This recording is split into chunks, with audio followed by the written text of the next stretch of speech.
मैत्रिणींनो, किमया या यूट्यूब चॅनलमध्ये मी आपले स्वागत करत आहे। तर आता चालू आहे श्रावण महिना। श्रावण महिना म्हटलं तर आपल्याला महादेवांची पूजा ही अत्यंत महत्त्वाची पूजा आहे। त्याचबरोबर महादेवांना प्रत्येक सोमवारी शिवमुठ वाहिली जाते। ती शिवमुठीचे काही महत्त्व असते। तर ती शिवमुठ का वाहिली जाते किंवा कोणकोणत्या धान्यांची शिवमुठ वाहिली जाते, तर पहिल्या सोमवारी आपल्याला तांदळाची शिवमुठ आपण महादेवांना वाहतो। तर दुसऱ्या सोमवारी तीळ, तर तिसऱ्या सोमवारी मूग अशी शिवमुठ वाहिली जाते। तर चौथ्या सोमवारी गहू अशी शिवमुठ असते। आणि ज्यावेळेस जर पाचवा सोमवार येईल त्यावेळेस पाचव्या सोमवारी जवस वाहिले जातात। तर प्रत्येक शिवमुठीचे वेगवेगळे महत्त्व आहे। त्याचबरोबर शिवमुठ का वाहिली जाते, आपल्याला शिवमुठ कशी व्हायची आहे हे आजच्या व्हिडिओमध्ये आपण शिवमुठ कहाणी बघणार आहोत। कहाणी सोमवारच्या शिवमुठीची। तर एक अटपाट नगर होते। त्या नगरामध्ये एक राजा राहत होता। त्या राजाला 4 सुना होत्या। तर 4 सुनांपैकी 3 सुना ह्या त्याच्या आवडत्या सुना होत्या आणि एक सून ही ना आवडती होती। तर ज्या आवडत्या सुना होत्या त्यांचे तो लाड करी, त्यांना प्रत्येक गोष्ट वेळेवरती देई। पण जी ना आवडती सून होती तिला मात्र कोणतीच गोष्ट वेळेवरती मिळत नव्हती। तिला अन्नही उष्टे-पाष्टे जे शिल्लक राहील ते मिळायचे, तिला खायलाही वेळेवरती मिळत नव्हतं आणि तिला सर्व बाहेरची गुरांची वगैरे कामं करावी लागत होती। तसेच तिला घोट्यात राहायला लावायचं।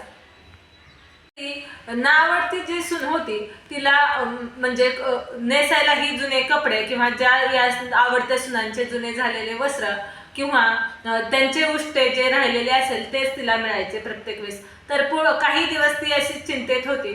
तर पुढे श्रावण महिन्याचा सोमवार होता आणि तिला नागकन्या आणि देवकन्या यांची तिच्याशी भेट झाली। तर तिने विचारले, बाई तुम्ही कुठे ग चालल्या? तर त्या नागकन्याने आणि देवकन्याने सांगितले की आम्ही महादेवाच्या मंदिरामध्ये शिवमुठ व्हायला चाललेलो आहे। तर नावडत्या सुनेने विचारले त्याने काय होते? तर देवकन्या आणि नागकन्या म्हटल्या की त्याने मुलं बाळ होतात, आपली जी इच्छा असेल ती तडीत जाते। नावडती माणसे आवडती होतात, वडीलधारी माणसे आपल्याला आपले आवडते होतात आणि आपल्यालाही प्रत्येक गोष्ट म्हणजे कोणतीही इच्छा असेल ती इच्छा शिवमुठीने पूर्ण होते। तर त्या देवकन्याने आणि नागकन्याने तिला विचारलं, कोण ग तू? त्यावेळेस नावडत्या सुनेने सांगितलं की मी या राजाची सून आहे, नावडती सून आहे। तर नावडत्या सुनेने विचारलं देवकन्याला आणि नागकन्याला की मी तुमच्या सोबत मंदिरात येऊ का? तर त्यावेळेस त्यांच्या सोबत ती नावडती सून मंदिरात गेली। नागकन्या आणि देवकन्या कसा ग बायांनो तुम्ही वसा वसता? तर त्या वसा वसण्यासाठी काय करावे? तर नागकन्या आणि देवकन्या त्यांना आवडत्या सुनेला सांगू लागल्या की गंध, फुले, बेलाची 2 पाने, भस्म अशा पद्धतीने आपण शिवांची पूजा करून घ्यावी आणि त्यानंतर आपल्याला शिवमुठ व्हायची आहे। म्हणजे आपल्या हातामध्ये एक मुठभर तांदूळ घ्यायचे आहे आणि तोंडाने शिव शिव महादेवा, माझी शिवमुठ ईश्वर देवा, सासू सासरे धीर भावा, नणंद जावा,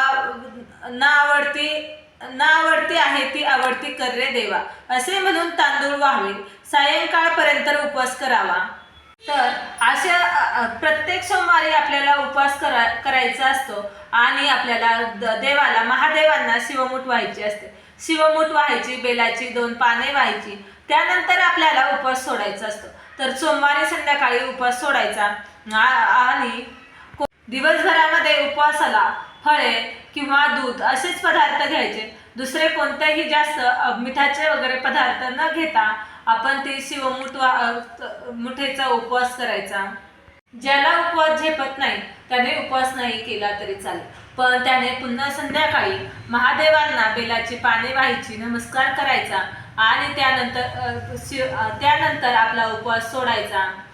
तर हा वसा 5 वर्षांचा असतो।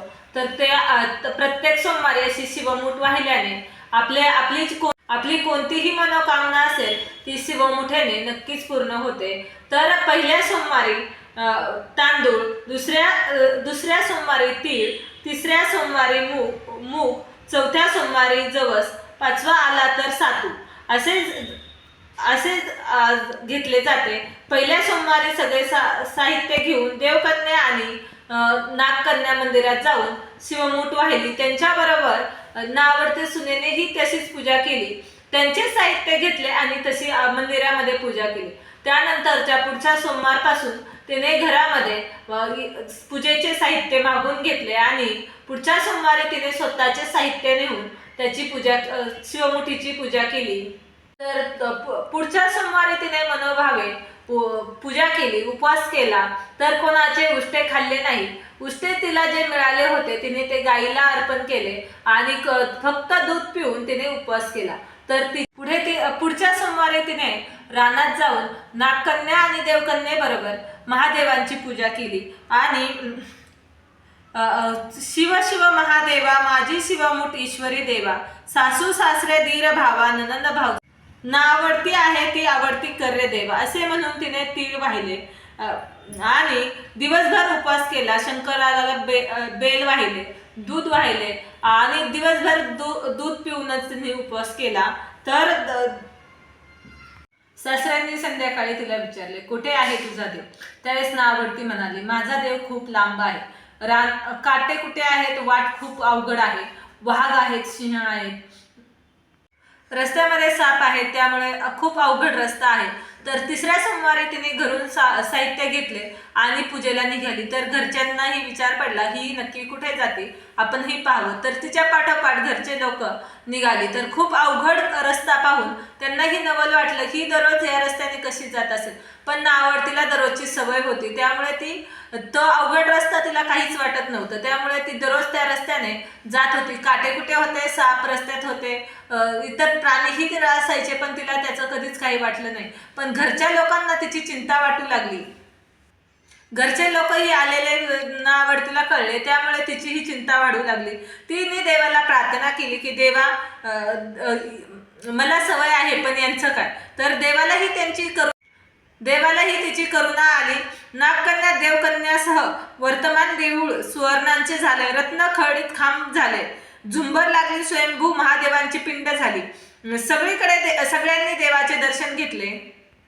नावडती देवाची पूजा करू लागली. गंध फुले वाहू लागली, बेल वाहू लागली. त्यानंतर तिने शिवमूठ घेतली मुगाची आणि शिव शिव महादेवा माझी शिवमूठ ईश्वरी देवा, सासू सासरे धीर भावा ननंद जावा, नावडती आहे ती आवडती कर्रे देवा असे म्हणून शिवाला शिवमूठ वाहिली. राजाला मोठा आनंद झाला. नावडतीवरही तो प्रेम करू लागला. दागदागिने दिले, सर्व तिला घालायला कपडे दिले, दागदागिने दिले, सर्व तिच्या इच्छा ज्या होत्या त्या पूर्ण करू लागले. घरातले सर्व लोक तिच्यावरती प्रेम करू लागले. त्यानंतर आपण मंदिरामधून खुंटीवरती पागोटा तळी पाहावयास गेले. नावडतीची पूजा झाली. त्यानंतर सर्व माणसे बाहेर आली. तर त्यानंतर पाहिलं तर काय, तर इथे जे मंदिर झाले होते ते अदृश्य झाले. राजा परत आला. आपला पागोटा इथे खुंटीवरती राहिला आहे, तिथे एक पिंड आहे असे म्हणत राजा तिथे आला. तर पाहतो तर काय, मंदिरच अदृश्य झालेले होते. राजाने सुनेस विचारले की असं कसं झालं की मी इथे पागोटा ठेवलेला होता किंवा इथे मंदिर होते ते कुठे गेले? तर सुनेने उत्तर दिले की माझा हाच देव आहे, गोरगरिबांची सेवा करत आहे, गरिबांचा हाच देव आहे. मी देवाला प्रार्थना केली आणि देवाने तुम्हाला दर्शन दिले. तर राजाला सुनेमुळे देवाचं दर्शन झालं, म्हणून राजाने सुनेला पालखीत बसून घरी आणले, तिची मिरवणूक काढली. नावडती होती ती आवडती झाली.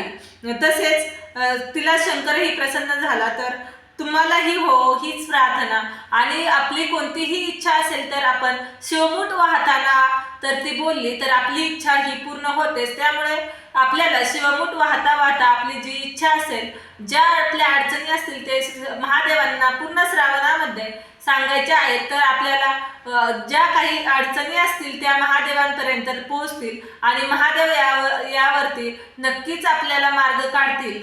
तर अशी आहे कहाणी सोमवारच्या शिवमुठेची. शिवमुठेला खूप सारे महत्त्व आहे, त्यामुळे न विसरता प्रत्येक सोमवारी आपल्याला शिवमुठ ही नक्की व्हायची आहे. तर कसा वाटला आजचा व्हिडिओ जर आवडला असेल तर लाईक करा, शेअर करा, सबस्क्राईब करा.